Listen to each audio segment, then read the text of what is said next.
Hello everyone, how are you doing? This is MD Tech here with another quick tutorial. In today's tutorial, I'm going to show you guys how to zip or unzip or compress or uncompress a file or folder on your Windows 11 computer.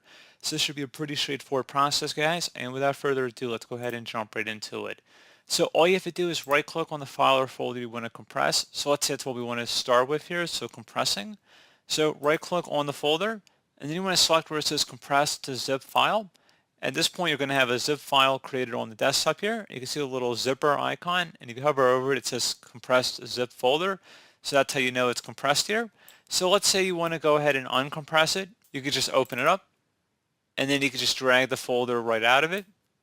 And you can select where it says, and I'm just going to select replace the files in destination because I already have a folder on my desktop with that name that I never deleted.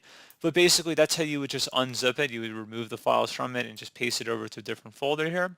So pretty straightforward process, guys. Do hope I was able to help you out, and I do look forward to catching you all in the next tutorial. Goodbye.